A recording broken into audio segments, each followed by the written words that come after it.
श्रीमान् वेंकटनाथार्य कवितार्किक केसरी वेदांताचार्यवर्यो मे सन्निधत्तां सदा हृदि रामानुजदयापात्रं ज्ञानवैराग्यभूषणं श्रीमद्वेंकटनाथार्यं वन्दे वेदान्तदेशिकं लक्ष्मीनाथसमारम्भां नाथयामुनमध्यमाम् अस्मदाचार्यपर्यन्तां वन्दे गुरुपरम्परां यो नित्यमच्युतपदाम्बुजयुग्मरुक्मव्यामोगतस्तदितराणाय मेने अस्मद्गुरोर्भगवतोस्य दयैकसिन्धोः रामानुजस्य चरणौ शरणं प्रपद्ये श्रीवत्सचिन्नमिश्रेभ्यो नमः भुक्तिमधीमहे यदुक्तयस्त्रयीकण्ठे यान्ति मङ्गलसूत्रतां श्रीपराशरभट्टार्यः श्रीरङ्गेशपुरोहितः श्रीवत्साङ्कसुतः श्रीमान् श्रेयसे मे अस्तु भूयसे ஸ்ரீபராசரபட்டருடைய ஸ்ரீரங்கராஜஸ்தவம் உத்தரசதகம் அனுபவித்து கொண்டு வருகிறோம். ஆச்சாரியன் அனுகிரகம்.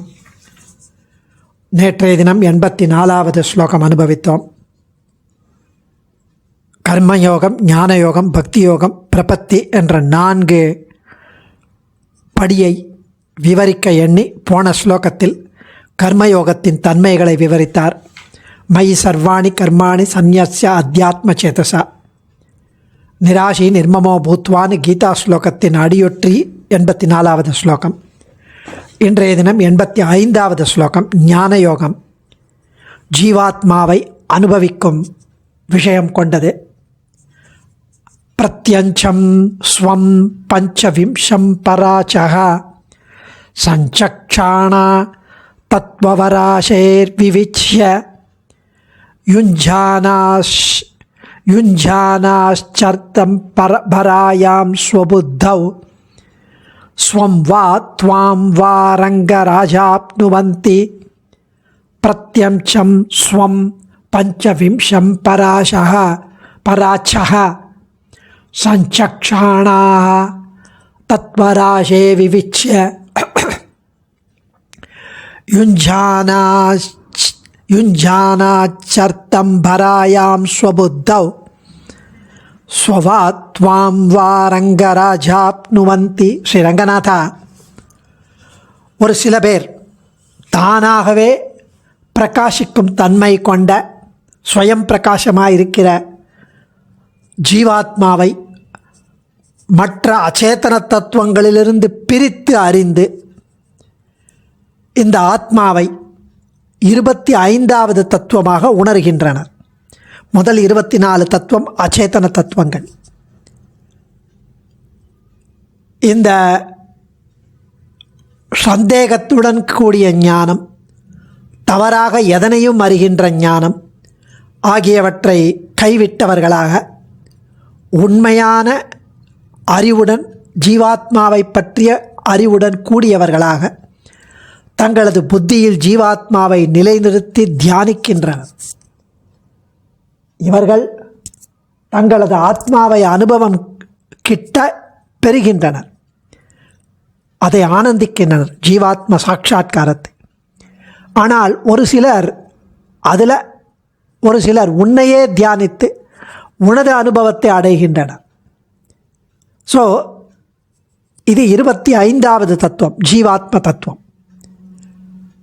அதாவது மூல பிரகிருதி, அதிலிருந்து வந்த மகத், அதிலிருந்து வந்த அகங்காரம், 5 தன்மாத்திரைகள், 5 பூதங்கள், பஞ்சபூதங்கள், 5 கர்மேந்திரியங்கள், 5 ஞானேந்திரியங்கள், மனஸ் ஆகிய 24 தத்துவங்கள்.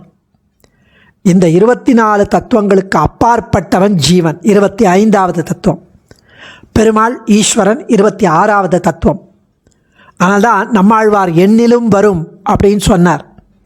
எண்ணிலும்னா நினைத்தாலும் வரும் மனசுக்குள்ள அப்படின்னு ஒரு அர்த்தம். இல்லை, எண்ணு 1 2 3 4 எண்ணா 26ன்னு சொன்னால் வந்து நிற்பாராவன், கூப்பிட்டியா அப்படின்னு ஆச்சாரியர்கள் வியாக்கியானம் எடுக்கிறார்கள். ஸோ 24 தத்துவம் மூல பிரகிருதி. எல்லா மூல பிரகிருதியும் மகத்தாகாது. அதில் கொஞ்சம் மகத், அதில் கொஞ்சம் அகங்காரம், அதுலேருந்து 5 தன்மாத்திரைகள், பஞ்சபூதங்கள், கர்மேந்திரியங்கள், ஞானேந்திரியங்கள் 5 மனசு ஆக 24 தத்துவங்களுக்கு அப்பாற்பட்டவன் ஜீவன். ஸோ அது 25வது தத்துவம். இதை அனுபவிக்கும் ஜீவாத்மா அனுபவம் என்பது கைவல்யம் என்று பெயர், கைவல்யார்த்தி. அதனால்தான் இதை பிரத்யம்சம் ஸ்வம் பஞ்சவிம்சம் பராச்சகா என்கிறார். அதாவது ஸ்வ ஆத்மா அனுபவம் பண்ணுகிறார்கள். 85வது ஸ்லோகத்தில் சுவாமி தெரிவிப்பது, நான் என்று தோன்றுவது பிரத்யக் எனப்படும், இது என்று தோன்றுவது எதுவோ அது பராக் எனப்படும். ஸோ பிரகிருதி, மகத், அகங்காரம், 5 தன்மாத்திரைகள், 5 பூதங்கள், கர்மேந்திரியங்கள், ஞானேந்திரியங்கள் 5, மனஸ் 24, இதெல்லாம் 24 அச்சேதன தத்துவம். பராக் எனப்படும் 25வது தத்துவம் ஜீவாத்மா. ஸோ இந்த இடத்துல பிரத்யேகாத்மாவாகிய ஜீவனை 24 தத்துவங்களில் விலட்சணனாக பகுத்து உணர்ந்து அந்த ஆத்மாவின் உபாசனத்தை செய்பவர்கள் ஆத்மானுபவ ரூபமான கைவல்ய மோட்சத்தை பெறுகிறார்கள் என்கிறார். ஸோ இந்த ஜீவாத்மா இப்படி அவனை அனுபவிப்பது கைவல்ய மோட்சம், கைவல்ய அனுபவம். இவர்கள்தான் கதையில் நம்ம ஆச்சரியமாக ஜீவாத்மா அனுபவம், ஜீவாத்மா ஆனந்தம், ஆத்மா அனுபவம். பகவத்கீதையில் சுவாமி அர்த்தார்த்தி ஜிக்ஞாசு ஞானின்னு சொன்னார் இல்லையா? அந்த கீதையில் சொன்ன ஜிக்ஞாசு எனப்படுபவர்கள் இவர்கள். இந்த ஆத்மா எம்பெருமானுக்கே அடிமைப்பட்டது என்கிறவர்கள் ஞானி. அந்த ஞானிகள் அந்த உணர்வுக்கு இணங்க, அவர்களுடைய அறிவுக்கு இணங்க, தான் சேஷபூதன், பெருமாளுக்கு எப்பவும் உற்றோமேயாவும் உமக்கே நாமாட்சைவோன்னு பகவானையே உபாசிப்பவர்களாய் ஜீவாத்ம சாட்சா்காரத்தை கடந்து அந்த பகவத் அனுபவத்தையே பரிசாக பெறுகிறார்கள். அதனால்தான் ச மகாத்மா சுதுர்லபகா என்ற கண்ணன்.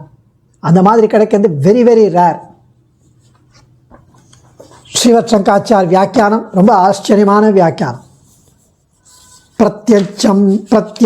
பிரத்யஞ்சம் ஸ்வம் பஞ்சவிம்சம் பராச்சக சஞ்சக்ஷாணாக தத்வராசேஹ விவிச்ய யுஞ்சானாச்சத்தம் பராயாம் ஸ்வபுத்தௌ ஸ்வம் வா த்வாம் வா ரங்கராஜாப்னுவந்தி. ரங்கராஜா, அரங்கநகர் அப்பனே, அணியார் பொழில் ஷூ அரங்கநகர் அப்பா. பிரத்யஞ்சம், தனக்குத்தானே பிரகாசிப்பவனான, ஸ்வம் ஸ்வ ஆத்மாவை, தன்னுடைய ஆத்மாவை, பஞ்சவிம்சம் பிரகிருதி, மகத், அகங்காரம் ஆகிய தத்துவங்கள், பஞ்சவிம்சம் 25, விம்சத்தினா 20, பஞ்சன 5, 25 5வது தத்துவமாக சஞ்சக்ஷாணாக எண்ணிக்கொண்டு வருபவர்களாய், பராச்சகா பிறர்க்கே பிரகாசிக்கின்ற, தத்வராசேகே அச்சேதனங்களான தத்துவ கூட்டத்திலிருந்து பிறர்க்கே பிரகாசிக்கிறது அச்சேதனங்கள். விவிச்சிய அந்த கூட்டத்திலிருந்து இந்த ஆத்மாவை பிரித்து அறிந்து, ருதம்பராயாம் உண்மை நிலையை விளக்கி காட்டக்கூடிய ருதம்பரா என்கிற ருதம்பராயாம் ஸ்வபுத்தௌ தங்கள் புத்தியில், ஸ்வம் தன்னை, யுஞ்சானாக தியானிக்கும் அவர்கள், ஸ்வம் தன்னையே, ஆப்னுவந்தி அடைகிறார்கள். பரமாத்மா அனுபவம் இல்லாமல் ஸ்வ ஆத்மா அனுபவத்தை அடைகிறார்கள். அவர்கள் தன்னை தியானிப்பவர்கள் தங்கள் புத்தியில் தன்னையே அடைகிறார்கள்.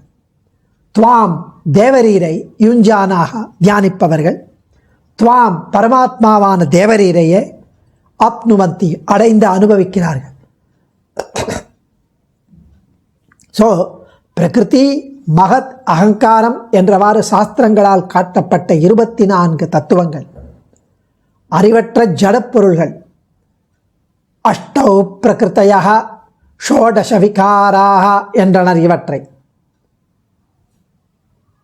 அஷ்டௌ பிரகிருத்தயः ஷோடச விகாராக 8, 16, 24, இதற்கு மேல் 25வது தத்துவம் அறிவுள்ள ஜீவன். அதற்கு மேல் பரமாத்மா. தம் ஷட்விம்சகமித்யாஹு சப்தம் விம்சம் அதாபரே என்பது மந்த்ரிகோபனிஷத். தம் ஷட்விம்சகமித்யாஹு சப்தம் விஷம் அதாபரே. ஸோ இப்படி அச்சேதனங்களை வியவகரிப்பர். அதாவது அஞ்சதி பிரகாசிக்கிறது என்ற வியுற்பத்தியால் பிரத்யக் இதெல்லாம் இதமிதி பிரதீயமான பராக் பரஸ்மை அஞ்சதி என்பது இதன் விளக்கம். ஸோ அந்த விவிதிஷு ஞானி என்றதை இதில் விளக்குகிறார். விவிதிஷுன்னு 83வது ஸ்லோகத்தில் பார்த்தோம் இல்லையா, அந்த ஜிஞ்ஞாசு என்னப்பட்ட கைவல்யார்த்தி அதை இங்கு விளக்குகிறார். இதனை நன்கு பிரித்து காட்டிய ஆழ்வார் ஸ்ரீ சூக்தி என்னன்னா 10ஆம் பத்து 7ஆம் தசகம் 10வது பாசுரத்தில் பொங்க ஐம்புலனும் பொறி ஐந்தும் கருமேந்திரியம் பூதம் இங்கு இவ்வுயிரை பிரகிருதி மானாங்கார மனங்களே 24 தத்துவத்தை இங்கு எழுதிட்டார்.